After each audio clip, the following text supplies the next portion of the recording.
Hello and welcome to the handover video for the Elddis Affinity 462. I'll just take you around the outside of the caravan first. You can see I've already plugged in the water. I'll show you how that works. The electric lead is already plugged in. I'll go through everything as we need to do so. Right, I'll start off at the back where we've got the light clusters. These are for your indicators, brake lights, running lights, reversing lights and fog lights. You can see the little window above the kitchen, high line brake light, and you've got the rear corner steadies. We'll show you how to lift the legs and drop them back down again. Okay. Just come around to the side of the caravan.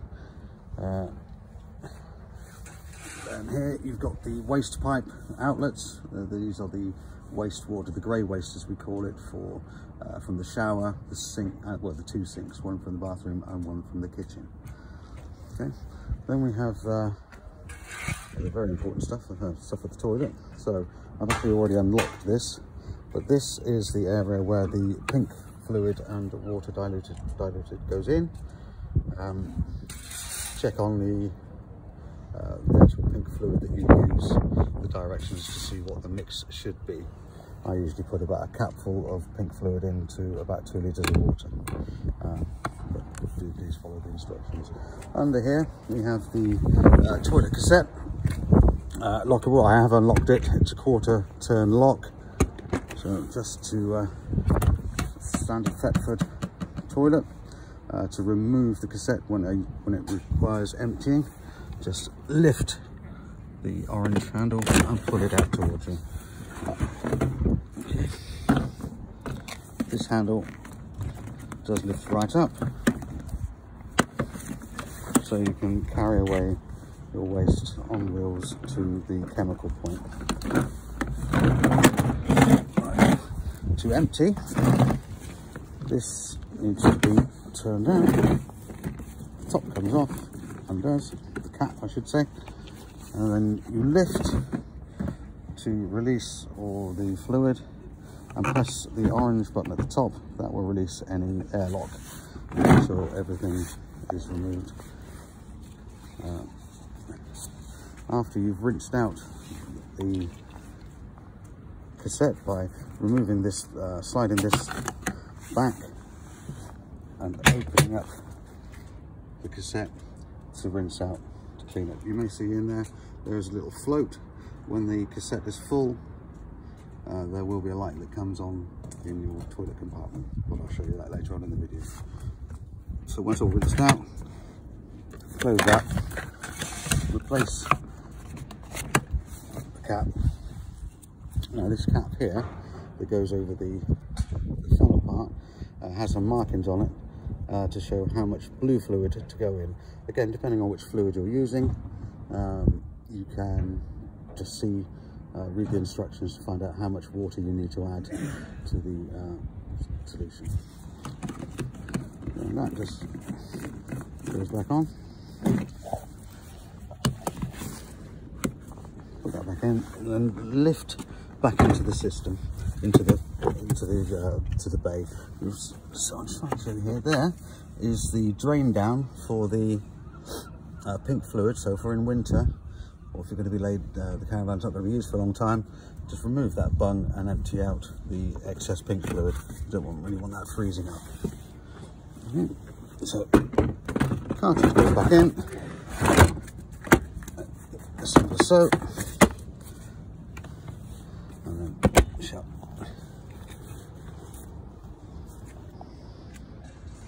Okay. Next you'll see the Dometic vents. This is for the fridge and freezer. Obviously one of your alloy wheels.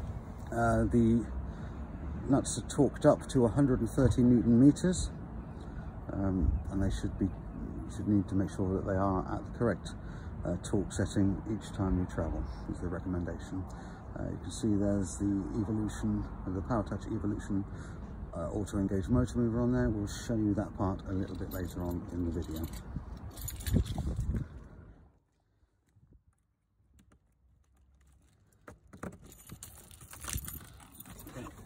runs as so. You've got your electricity plug-in for the mains hookup and your leisure battery. You also see in there, this area here, this is the isolator for the motor mover. And I will show you that a bit later on. It's designed, and what it's put there, so that you cannot engage your motor mover while your electric hookup is plugged in.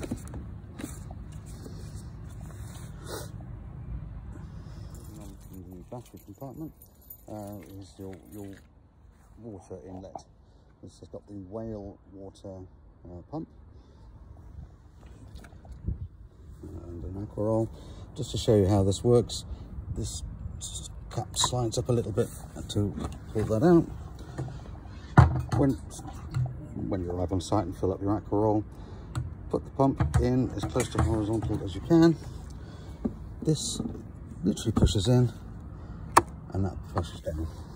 That is all you need to do to get the water connected. Not pumped in yet, but it's connected. Okay. Then we've got another corner steady and the Alde heating gas outlet. If you're running the electricity, if you're running the heating and hot water on gas, that is the exhaust point. Coming around to the front, got the large gas locker. You can take 2 gas bottles in these lockers.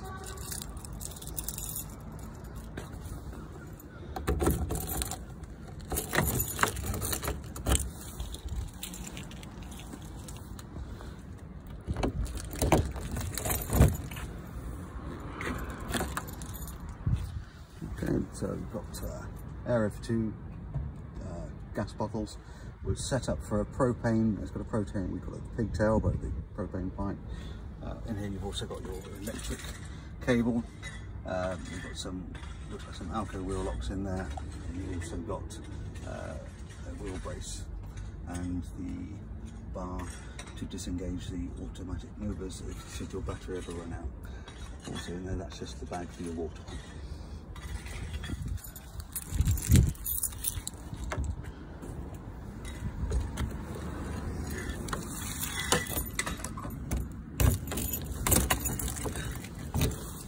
You'll see here is there is a light to shine into your gas locker, operated from the inside of the caravan, but that is when, if you need to change the gas bottles over at night. This runs on the Alco chassis. It's also got the Alco trailer control, ATC. Basically, this means that if the caravan starts to move about at all during transit, or starts to snake a little, the brakes will go on automatically. Okay, going around to the other side of the caravan. First thing to see is the awning rail that goes all the way around. But you have on this model an outside point gas barbecue. Do not use the gas barbecue inside an awning. Under any circumstances, fire and fabric don't mix too well. Another corner steady there, and then you get to just a locker that goes underneath the sofa. In here you've got a 230-volt socket and an external antenna point, so you can run that through to an awning should you have one. That's the locker. Carrying on, above you can see the aerial, the antenna, that does move around. We'll talk about that more inside the van. You've got the vents for the microwave. That's where the door locks onto, and here we have obviously the other wheel, the other motor mover, and just inside by the wheel you can see the receptor for the Alco wheel lock. You can also see there is a sticker on the side showing you the weights, tyre pressures, which on this particular model is 55 psi, and the wheel bolt torque on the alloy wheels of 130 Newton meters. It's also got your CRIS number on there. Okay. So then you come across the door, barn door on these, so if you do have dogs or children, You can just have one side open. This particular model has been fitted with a security handle, and I will show you the operation of that. Keep the food in, it comes out, and slide it across, and then press it in. That gives you extra security on your caravan.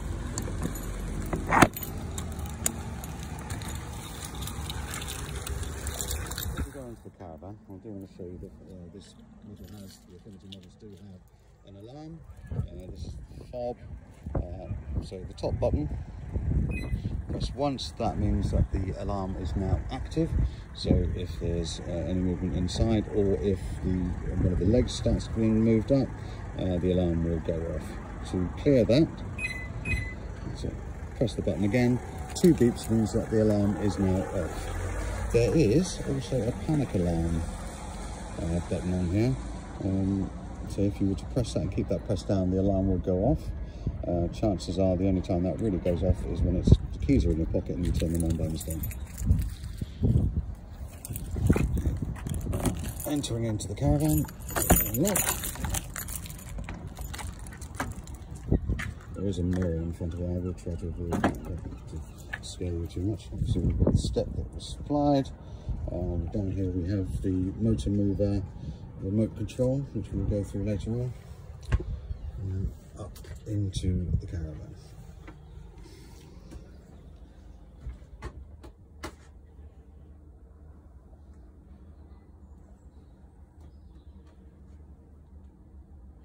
Okay, very importantly, in this caravan, you do have, going into the caravan itself, I have already unlocked it. So you have a step that we supply. Down on the floor here is the remote control for the motor mover, which, as I said earlier, we will go through at a later time. So I'm just going to go in and show you the inside of the van and then how things work. Firstly, the kitchen area has the Thetford oven and grill and hob. You've got 3 gas burners and an electric burner.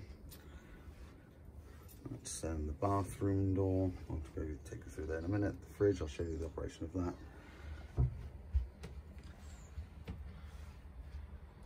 That's the interior. Okay, the important bits now. Sorry about the rattling of keys. As you step into the caravan, on the left-hand side are all the controls. So, first one to look at is the main power button. That puts the power into the system. So that's the master switch. Okay. Above that, you've got lights. I'll turn those on, and then we have all the lights. We do have some individual lights, which I can show you in a little while. We also have the light for the gas locker, and this is the awning light. Okay. So we've got main power on. This is for your water pump, to engage your water pump. I will show you what we need to do first before I turn that on. And this is all part of your heating system, the Elddis heating, which I'll go through in a second. I just need to show you something underneath the right-hand sofa regarding turning on the water. So, on the right-hand side of the van, underneath the sofa, you can see there a yellow valve. Whilst it's in that position, the horizontal position, that will allow water to come into the van from your outside source, in this case the Aquaroll. When winterizing or when traveling, lift that yellow valve, then open up your taps. That will allow all the water that is stored in the water heater, which is there, and in the pipes, to run directly onto the floor. So that is your drain down tap for traveling and especially winterizing. Okay. You can get to this underneath the locker, or you can, as I'm trying to demonstrate now, one-handed, you can lift up on the lift the sofa up itself. Also underneath in this area, there's your fuse box, standard fuse box. So if anything's overloaded and your electricity goes on, this would be the first place to check.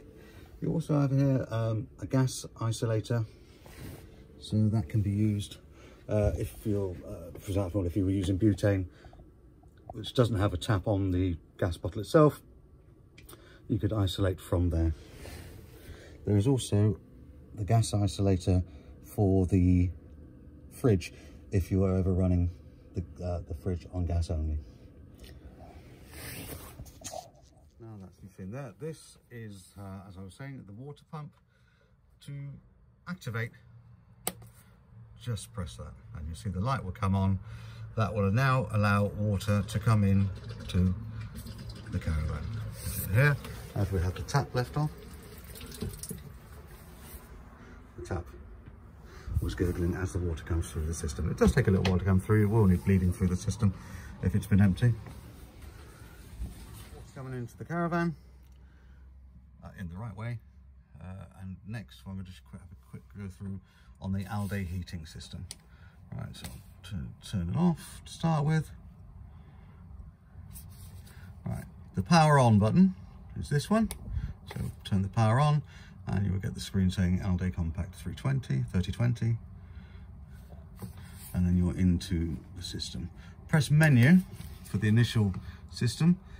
At the top, that is the temperature, desired temperature within the caravan.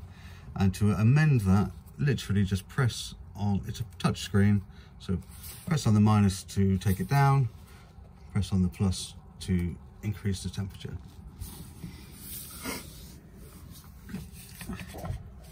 There is an option within the settings, which is this, to set a nighttime setting. So you can set the time, temperature, start time, finish time, and then when you've done that, just press that and it will go on. That will then show on the front screen, by going back, there's now an A on there. That A is activated functions, and we know, because we've just put that on, the night mode is on. So we've pressed on that and we can now just turn it off by pressing that. And we'll respond back and there's no A there now, so we haven't got any activated functions on here at all. For the water, the water heater, at the moment, where the minus is grey and the triangle is empty, that means there's no heating in the water at the moment. To turn that on, just press plus and it will go halfway. That will give you enough hot water for most of the things you require to do in a caravan, washing up, having a wash, etc. You may want to boost the hot water when you're having a shower. Just press that, press the plus again, and it will go up to a full block. So that will then give you the power to the hot water. As I said, that will probably suffice most of the time. Underneath that, we've got the power level. Choices are 3 kilowatts, 2 kilowatts, 1 kilowatt, and off.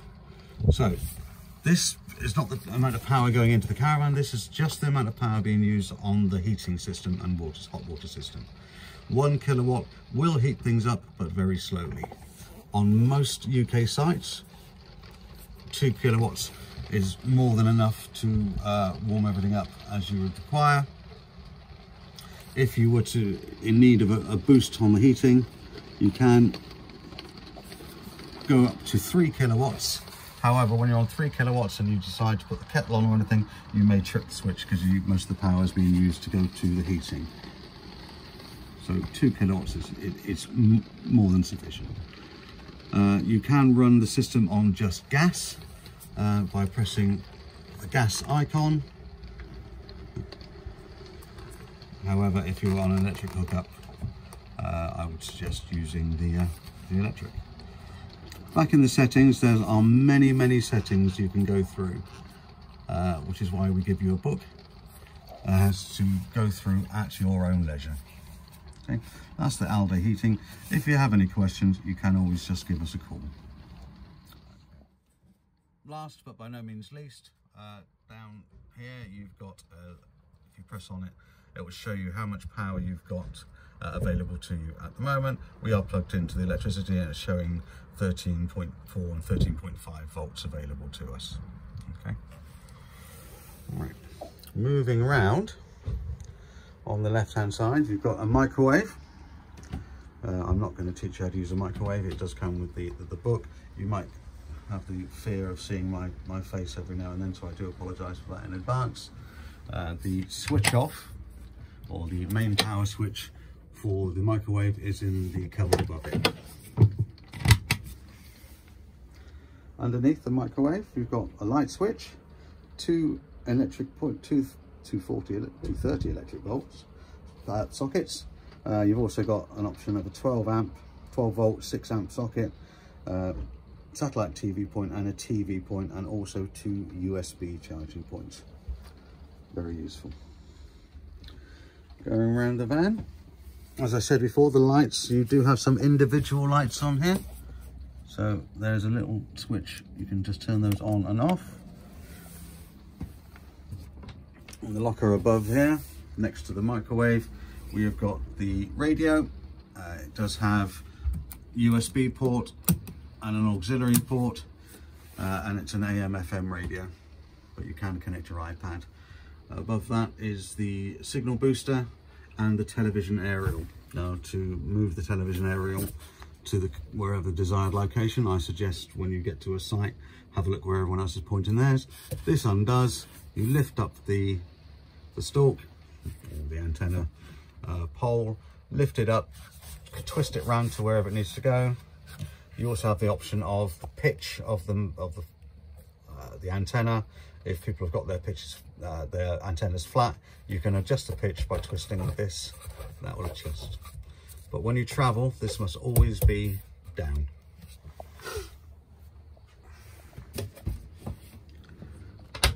Okay, in this 422 we've got lots and lots of storage space, loads of it. You've got the speakers on both sides. With the windows, you've got standard window open unfasteners. Lift those, lift them all, push the window out, and you can tighten keep the window open by tightening these. Should you be in the summer but don't want any insects in, you have the option of a fly screen, but the first screen bringing down is the blackout blind. Then if you go back up and bring that back down again, that's your fly screen. That's the same on all of the windows in this caravan, except the front sunlight, sunroof, I suppose you can call it. It just has the blackout blind because that one does not open. Okay, then you've got the handy table at the front, which does extend, so you can have a cup of tea, glass of wine, whatever suits you, whatever your choice of tipple is. The two sofas do go into a very large double bed, very nice size. More light switches, but we do have a couple more USB charging points and an electric socket at the front of the caravan as well. Okay, in the wardrobe, there's the Alde heating reservoir. Shouldn't need to worry about that. Whenever you get a service, we check the glycol levels, both for the effectiveness of the glycol and for the actual level. There's your standalone table. Underneath here we have your Dometic Fridge. Now the Dometic Fridge switches on with the power button being there.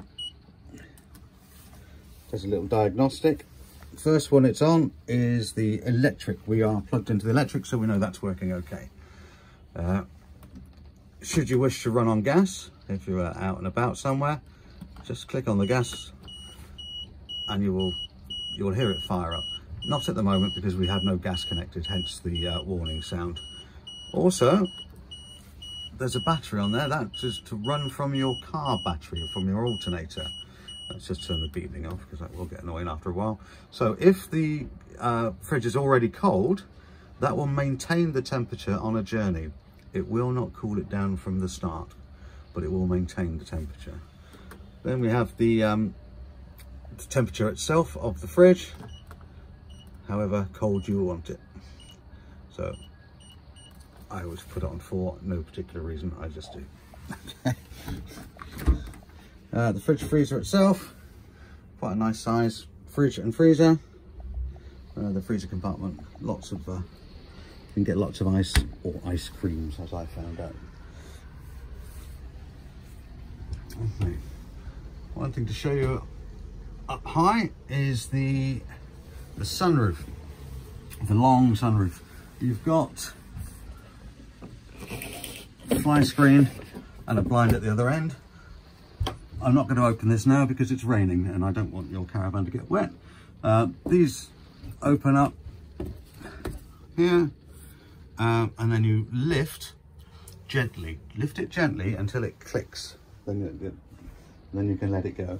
If you push too hard, it goes up 2 clicks.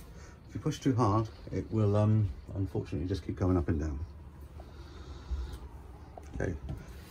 As I spoke briefly earlier on about the Thetford oven, grill and hob. The hob has 3 gas burners and an electric hob. The grill,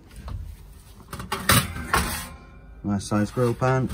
That grill pan also doubles up as an extra tray in the oven should you need it, but you've already got 2 trays in there. Do not put the lid down when anything is hot.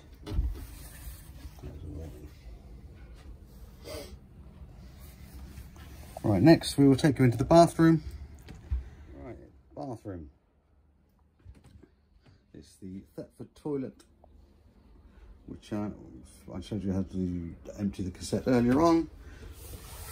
This is the flush, well, the rinse. It's not really a flush as such, but the rinse. There is where the light would come on to say that the toilet is full, the cassette's full. To empty to do the main flush, I presume, well, I suppose it's the best way of putting it. Once you've done what you need to do, this slides over to the side, and then slide it back to close it. Make sure that is closed, otherwise you will struggle, or you won't be able to get the cassette out when it's full.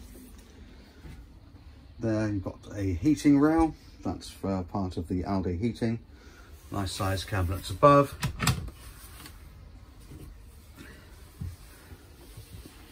Sink. Cabinets below. And a really nice shower. They are a really good size shower. Apologies for the phone.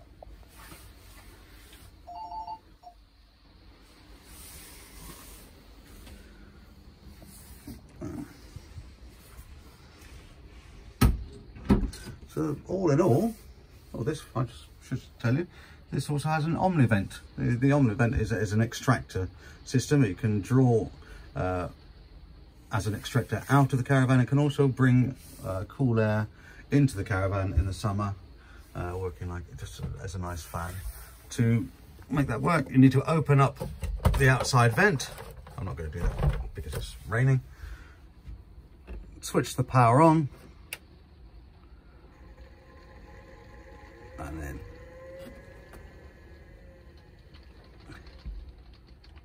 choose whether you want the fan to go in, or to bring the air in or out. Nice size cabinet above the sink and cooker, and 2 more there. Light switches and more power points as required. Lots of storage. You do have underneath the cooker an gas isolator there, and you also have the plug for the electric hob. Internal part of the caravan. Carrying on, we're now going to talk about the motor movers. First thing we need to do when it comes to the motor mover is to put the power to the mover. I've taken out the electric hookup. So I'll show you how to engage everything.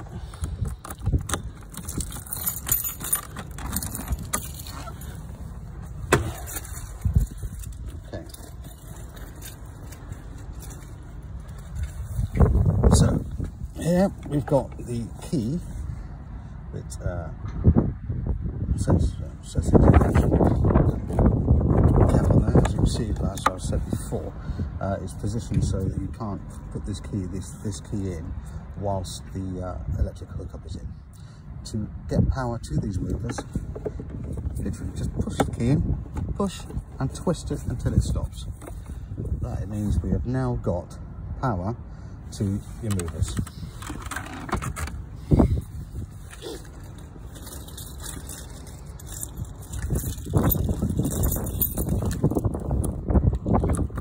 And always keep this box locker shut when we're going to move the legs up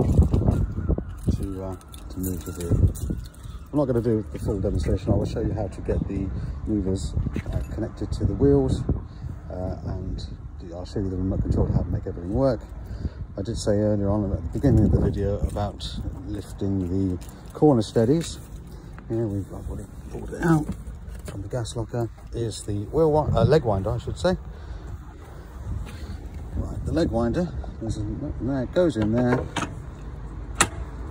and whilst I can't do it with one hand because I'm holding the phone, you then just turn this to lift the corner steadies.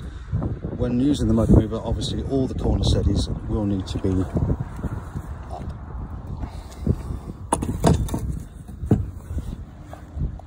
Using the auto engage motor mover onto the wheel, it's done as follows. You need the remote control. I've had to put it on the floor over here because I do need to show you very clearly how we switch everything on. So we know the power's on at source by the battery locker.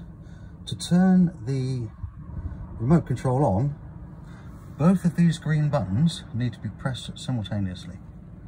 So press those, and you can see the light is now, it's done a little diagnostic, the light is on, so it is ready to use. To engage the movers onto the wheel, we need to press the middle button and the button that shows the green arrow going onto the wheel. So press them together, and actually on the mover itself, you can hear it and you can see it moving over onto the wheel. This is calibrated to work at the correct PSI.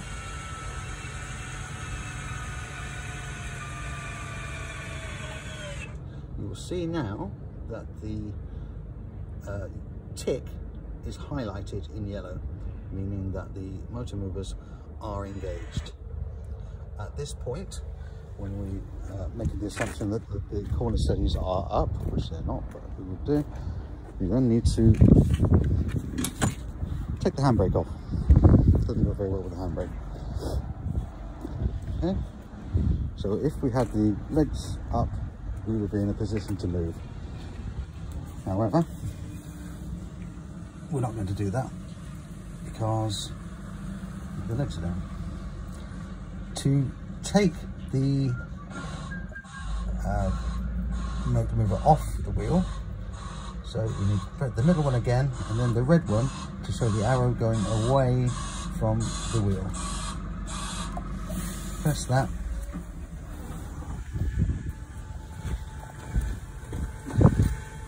And now you can see that the tick highlight is going through the way.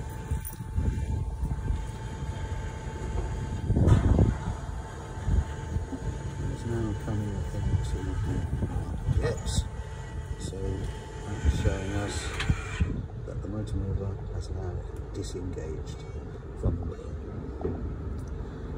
And using the motor mover itself, now you can see the remote is flashing, so it's doing its final diagnostic I should say, and now the button is solid again, it's ready to go. However, as we've taken the movers off, handbrake back on. Right, so the remote itself, this outline here is the shape of your caravan. So in effect, this is the A-frame. So if we wanted to move the caravan towards us, we would press this one. And you'll hear a beep. It's not going to move because I've disengaged the motor movers. As soon as we take the thumb off, it stops. On, off. To then turn, if I wanted to turn the caravan to the left, instead of thinking the obvious one over here, just follow the arrow of way the caravan would move. So you'd press that to turn it one way, that to turn another. This is back, reverse, etc. It moves at about a mile an hour. It's not very quick. You can't really make any mistakes on it. And it is a fabulous system for manoeuvrability. You can move to within the minutiae, to within millimeters of where you need to go. So then to turn off the remote control, it's one of the green buttons, either one, doesn't matter which. So it's two green buttons to turn on, one to turn off. Okay. Right, at this point, once you've finished using the motor mover, the handbrake's back on, the leg steadies it back down, go back to the battery box, and take the isolator key out by twisting and taking it out. This one's got a little cap on there, just to keep everything right.